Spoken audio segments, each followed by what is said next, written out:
Chapter 253 of Shrimadbhagavatam, Krishna on the battlefield. Om Namo Bhagavate Vasudevaya. Krishna told himself, because of the killing of Shishupala, some of his friends are harassing the city. I am sure of it. When he came home, he heard all about the exploits of Salva. He left Balarama behind in Dwaraka to guard the city and the citizens and hurried to the battlefield. From a distance, the Yadava army saw the Garuda banner fluttering in the distance. Salva saw it too, and both the hosts were happy. The aim of Salva was to kill Krishna, and the Yadavas knew that he would soon be killed, and since Krishna had come on the scene. Salva hurled the fearful Shakti with the intention of killing the charioteer of Krishna.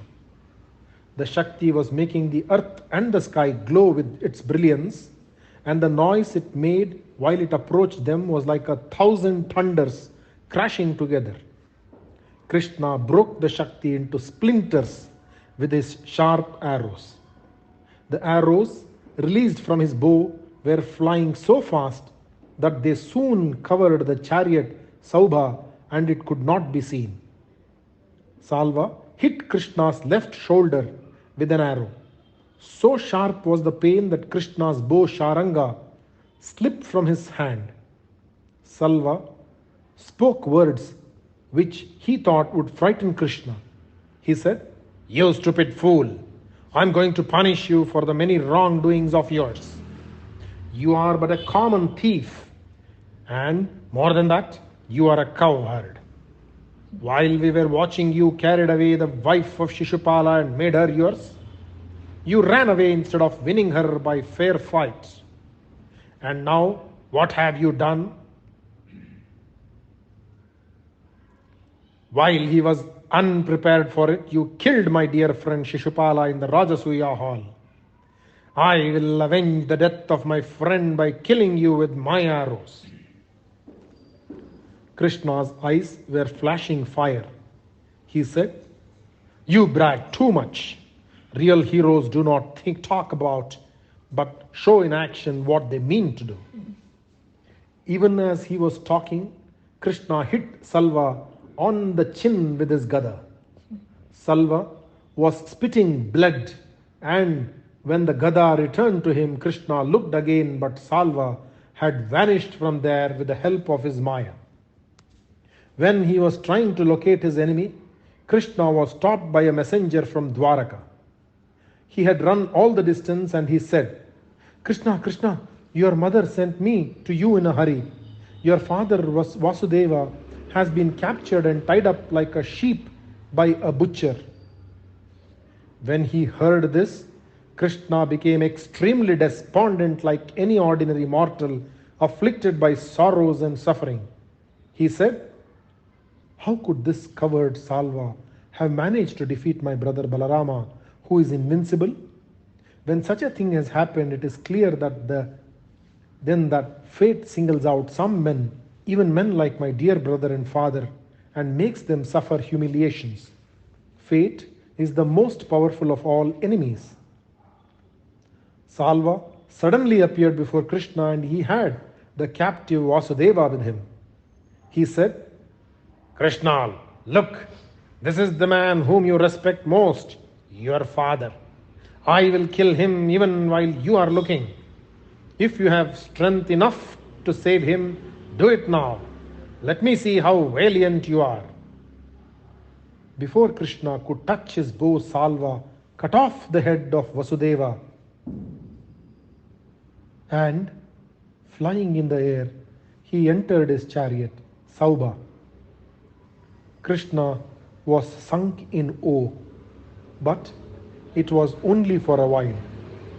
Like a cloud releasing the moon, which had been hidden behind it for a while, the Maya, which had eclipsed even the mind of Krishna, slid away, and he realized that it was a trick played by Salva.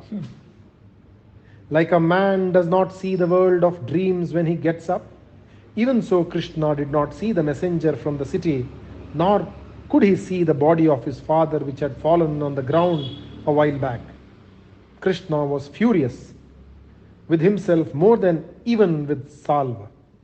That he should have been deceived by the Maya cast by this contemptible man was too much for Krishna. Krishna tried to kill Salva, who had found refuge in his Saubha. After toying with him for a while, Krishna found that the time had come when he had to finish the sport. Krishna broke the armor of Salva with his arrows. He then broke his bow and the jewel which he was wearing on his head. Along with this, Krishna hit the chariot Saubha with his gada and crushed it to dust. It was amazing that the so-called unbreakable Saubha should have been broken so easily. Salva now stood on the ground with his gada upraised. Krishna took up his charaka and chakra and with a twist of his wrist sent it spinning. The head of Salva with its jeweled crown fell on the ground. There was great joy in the heart of each one of the men who had been fighting. They had been fighting for the last so many days on the battlefield. Dantavakra, one of the remaining friends of Shishupala, now came on the field to fight with Krishna. He was also a cousin of Krishna as Shishupala was. Dantavakra thought that he should avenge the death of his brother Shishupala and his friends, Paundraka and now Salva. They had all been companions who had been inseparable. Dantavakra was fond of using the gada while fighting. He came to Krishna and straightway began to fight with him. He hit Krishna with his gada. Unruffled by this sudden attack, Krishna took up his own gada by name Kaumodaki and with it hit his opponent Dantavakra on the chest. The lifeless form of the man Dantavakra fell on the ground like a fallen palm tree. From the dead form emanated a glow and travelled towards the feet of Krishna, where it got lost. The three births of the doorkeepers of Narayana were now at an end. They were now restored to their old place by the side of Lord, never to leave him anymore. Viduratha, the brother of Dantavakra, came to the field, and in a matter of moments his head had also been severed and it lay on the battlefield. The long battle was at an end and the Yadavas entered the city in triumph. Om Namo Bhagavate Vasudevaya. Shri Krishna Arpanamasthu. Chapter 254 of Shrimadbhagavatam, Krishna and Sudama. Om Namo Bhagavate Vasudevaya. There was a Brahmin who was a great devotee of Krishna. In his young days, he had been the companion of Krishna in the Gurukula of Sandipini. Years had passed and they had not dealt kindly with him. He was a man of simple taste and he had no desires. His senses were under control and he had no attachment to worldly things. He was very poor, but he was satisfied with anything he got, and he never blamed fate or the gods for his poverty. He was fortunate in his wife, who was similar to him in her qualities. She was lean and devoted as she was to her husband. She would eat only what was left after he ate. And necessarily, considering their poverty, she had very little to eat. Constant fasting had made her lean, but her face had the same tranquil look which her husband had. They were called Sudama and Kalyani. Once, however, she could not bear to see the sufferings of her husband because of poverty. After great deliberations, she made up her mind to talk to him. She went and stood before him and, with a hesitant voice, she began to talk to him. Her words were halting and her voice was so soft that he could not even hear them properly. She said, "My lord, you have often told me that Krishna, the Lord of Dwaraka, was once your friend and playmate. He is a great prince now. He is reputed to be very considerate towards Brahmins and about those who have surrendered themselves to him. His spouse is goddess Lakshmi herself, and is there any doubt about his immense wealth? Sudama looked at her and felt sorry for her. She was wearing the simplest of garments, and it was torn in several places, as his own was too. She had not had a full meal ever since she had married him, and yet never once had she complained. Now it was evident that she was trying to ask for something. He waited for her to continue. After some hesitation, she said, "My lord, why should you not go and see him? He is sure to give you wealth if he sees you. He is now in Dwaraka, surrounded by all his kinsmen. He will surely be happy to see you and relieve you of your poverty, which is killing you." She stood silent, afraid lest she had spoken too much. She did not dare to lift up her eyes. Sudama felt sorry for her. This was the first time she had asked for something, and even that because she wanted to see him happy, comfortable. He told himself, "I will please her and go. Incidentally, I will be very happy since I will be seeing my friend after many years. We can sit and talk about the days of our boyhood, and we are sure to enjoy our meeting after these many years." He spoke to his wife and said that he would go, and added, "Kalyani, have you anything in the house which I can take as a gift? I cannot go empty-handed." Quietly, she went out of the presence of her husband and went to the house of the neighbor. She asked the housewife if she had anything to give her. She had to refuse, since she did not have anything. Kalyani walked out of the house with disappointment. The man of the house came in just then, and he asked his wife about the lady who walked and with so much sadness writ on her face. His wife told him what she had wanted and how she could not comply with her wishes. He said, "Lady, please wait." And he took a handful of rice which he had brought home tied in his upper cloth. She accepted it with gratitude. She realized that it would not be enough. So she went to 3 more houses and asked for just a fistful of rice in every house. She thus collected 4 handfuls and no more. She thought that this was all she was fated to go. She was fated to get. With great care, she beaten the rice, tied it up in an old piece of cloth, and gave it to her husband.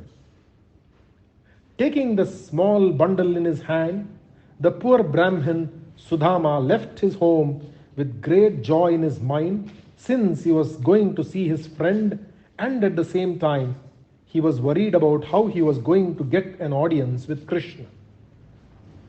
It was not the old playmate Krishna he was going to see. It was now Krishna, a member of the royal household, and not just his companion of the long ago. Perhaps the doorkeepers would not let him in. How could he announce himself? They would laugh if he told them that he was a friend of Krishna, a very dear friend. But that was what he had been, and he smiled to himself, thinking of the days which they had spent together. Even as he was thinking of the Lord and his meeting with him, Sudama found that he was in Dwaraka. Evidently, Krishna, knowing that he was coming to see him, transported him by his Maya to Dwaraka in a short time. Sudama looked around and stood admiring the beauty of the city. He reached the section where the army was placed, and, crossing that, he passed 3 wide and large roads and found several glorious mansions there. He entered one which seemed more beautiful than the others, and no one stopped him. He passed the doorway and reached the inner hall. There, he stood rooted to the spot and he could not move. His eyes were drinking in the scene. He saw Krishna seated on a beautiful seat with his dear Rukmini by his side. Even as he entered, Krishna jumped out of his seat and ran towards Sudama. He embraced him warmly. There were tears in the eyes of Krishna, and they spilled out like drops of water from a lotus. Sudama was weeping openly with joy at the reunion. Krishna took both his hands in his own and led him to the seat which he had been using. He washed the worn feet of Sudama and he sprinkled the water on his own head and that of Rukmini. He gave the fan made of the feathers of peacock to Rukmini, who stood by the side of the poor Brahmin. She fanned him while Krishna cooled his limbs with sandal paste and perfumed water. The people in the apartments were watching Krishna and the poor, emaciated frame of the Brahmin, who was all skin and bone, whose clothes were old, dirty, and torn in several places. His face was sad and his skin was dry, and he looked like a beggar. And the Lord of Lords washed his feet and took the water on his head as though it were some tirtha. How fortunate was this man that he should be honored so by Krishna. Thoughts like these passed through the minds of those who were standing by. Om Namo Bhagavate Vasudevaya. Shri Krishna Arpanamast. Chapter 255 of Shrimadbhagavatam. Do you remember? Om Namo Bhagavate Vasudevaya. Krishna sat by his side and holding his hand in his, spoke to Sudama about the many happy days they had spent together in the Gurukula of Sandipini. Happy days they had been. Do you remember? Do you remember was the beginning of each one of the sentences each one of them spoke. So they sat for a long time. Krishna then said, Sudama, my friend, how have you been all these days? After going back to your home from the Gurukula, did you get married? Is your wife as gentle and good as you are? You have never been very fond of the things of this world, and so you seem to have abandoned the ordinary pleasures of the world which other men pursue so eagerly. Tell me, I want to know all that has been happening to you. Krishna looked at the distress writ on the face of his friend and pretended not to have noticed it, and without giving a chance to his friend to talk, he said, Do you think often of the days we spent in the home of our Guru? A father who gives birth is the first Guru, and the preceptor who initiates us into the world of knowledge is the second Guru, and this second Guru has to be honored more. The one who has taught us the path of Brahma Vidya to realize the Brahman, that teacher is our third Guru. My friend, do you remember one of the many incidents which happened when we were in the Gurukula? Our mother, our Guru's wife, had asked us to go to the forest to collect samit, the twigs used to feed the fire. We were wandering in the forest and suddenly, without warning, there was a heavy rain. A stormy wind was blowing and the thunder and lightning frightened us. The sun had set and there was darkness all around us. We were not able to make out the pitfalls in the path we were wandering in because of the rain and the darkness. Clinging to each other, we wandered all around the forest since we had lost our way. So passed the whole night. Sudama took up the story and said, Yes, early in the morning, as soon as the sun had risen, our Guru, who had been worried about us, came to the forest in search of us and found us with great difficulty. Krishna said, He was overcome with compassion for us, and he said, O my sons, what a lot of suffering you have undergone for my sake. The best way to pay respect to one's Guru is to serve him without thinking of one's own bodily comforts. And you have all done that. The only way in which I can bless you is by saying that all your desires will be granted. All the lessons you have learned from me will reward you in this life and in the life after. Sudama, I can never forget that night we spent together. Incidents like this were remembered by both of them, and time passed pleasantly for both. Krishna, who knew the mind of everyone, who loved Brahmins more than his kinsmen even, who was the ultimate solace of all who need comfort, who was the Lord of Lords, knew what had brought Sudama to Dwaraka. But he wanted to tease his friend, so he said, "My dear friend, what have you brought for me from your home?" Sudama was silent. He was feeling ashamed of the tiny bundle of cloth which held a fried rice. But Krishna would not let him change the subject. "Perhaps you have brought me something very simple. Perhaps you think it is not rich enough for these surroundings. But, Sudama, do you not know that to me, what is given with love and bhakti is very dear, even if it is a small gift, smaller than an atom? A gift which is not accompanied by bhakti will never please me. But let it be a flower, a leaf, a fruit, or even a drop of water. If it is offered to me with bhakti by one whose mind is pure and is without sin, that is what is dear to me, and I will accept it with love. Give me what you have brought."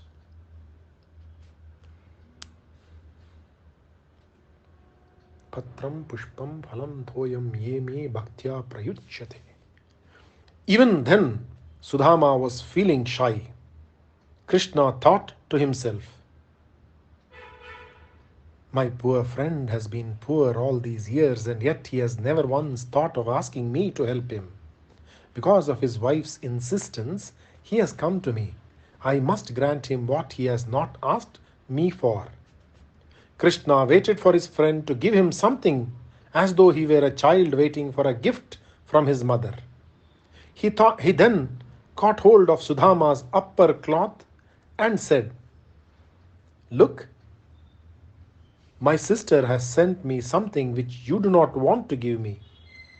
And he opened the tiny bundle which contained the beaten rice full of chaff and little specks of dust. The wife and Sudama did not have time to clean it even. Such was the hurry with which Sudama left for the city of his friend. Krishna clapped his hands in glee and said, "Sudama, so you remember that this fried rice is a great favorite of mine. Remember your sharing yours with me in those days?" Sudama smiled since he remembered the incident. In the meantime, Krishna took up a handful of the rice and was munching it with great enjoyment. When he had swallowed a mouthful, he took up another fistful and was about to take it near his lips, when Rukmini, who was Lakshmi Devi herself, caught his hand and stopped him with a smile. With her eyes, she spoke to him and said, "My lord, the one handful which you have already eaten is enough to fill the house of your bhakta with all the wealth of the world. Another mouthful and I will also have to go away from you and stay in his house." Sudama saw none of this. He was happy in the company of his friend, and the whole night they spent happily together. Early in the morning, when the sun had risen, Sudama thought that he should not strain the hospitality of Krishna too much and said, "I have been wanting to see you for a long time. Krishna, I have heard that you have done great deeds and that you are an honored prince and that you are the beloved cousin of the great Pandavas. I have been keeping track of news of you, and I do not have to tell you that I think of you day and night. I will have to go back now, but only my body will go. I will leave my heart behind with you." Krishna and his wives prostrated before Sudama, and then he left for his home. Krishna walked part of the way with him and went back after a tender leave taking. Om Namo Bhagavate Vasudevaya. Shri Krishnar Pranamast. Chapter 256 of Shrimadbhagavatam, a handful of rice. Om Namo Bhagavate Vasudevaya. Sudama felt ashamed of himself when he thought of the reason for his coming to Dwaraka. He felt happy that he had the good sense not to ask Krishna for anything. With his mind thinking back on the dreamlike experience he had of having spent a day with Krishna, Sudama reached his own city. His body thrilled even now when he thought how warmly Krishna had embraced him, a poor Brahmin wearing torn, dirty old clothes. I am the lowest of the low, and he is the Lord of lords, and yet he embraced me. Is it not wonderful? Again, Sudama spoke to himself. His chest, which is the abode of Lakshmi, touched this hard and bony chest of mine, and his eyes were full of tears of love when he embraced me. He made me sit on his own cot, and his wife fanned me with her tender hands. He touched these feet of mine, feet full of dust and full of corns, and rough with walking on the ground incessantly. And these feet he took in his hands, washed them, and took the water and placed it on his head. Can anything be more gracious than this gesture of my friend? For those who have found refuge in his feet, nothing is impossible. I know why he did not give me anything else but his love. He knows that the possession of wealth is the easiest way to make a man forget him. And Krishna loves me so much, he does not want me to forget him. How infinite is his goodness to me! Sudama was approaching his house. He was attracted by the sight of a beautiful mansion, which was seen from a distance. He thought to himself, what a beautiful sight! I have never seen it before. It seems to be made of light, so lovely it is. It seems to be so near my house, and yet, how is it I have not noticed it all these years? Am I so absent-minded as all that? If I remember right, all my neighbors are like me, and no one has wealth enough to have a house like this. With his mind busy with thoughts like these, he was walking when several people who looked like divine beings received him and took him to the door of the house. Have I come back to Dwaraka? Sudama asked himself, and when he looked up and down, his wife, looking like the goddess Lakshmi, came forward to the door and falling at his feet, welcomed him with tears. He was amazed at the sight of his wife looking so beautiful and so much like a woman from the heavens. He entered his house, which was like the mansion of Indra. He stood silent while his eyes took in the picture. His mind was busy with thoughts which chased each other. He told himself, it is the good fortune of having seen the Lord, which has blessed me with so much wealth. Krishna, the Yadava, Krishna, my friend and playmate, was seen by me in his rich surroundings. He gives even when his favor is not solicited. And this way of his giving is like the bounty of the rain cloud. The cloud, though it is capable of filling up the entire ocean with water, is so humble about the good it wants to do that it works silently, and when a farmer is sleeping, it pours rain on his crops without letting him know that it has come and gone. Krishna does not want to talk about the wealth that he is capable of giving, since to him it is such a minor matter. He considers love and bhakti to be much superior to wealth. And so, he never did want to talk to me about this. He did not want to embarrass me by saying, I will give you wealth.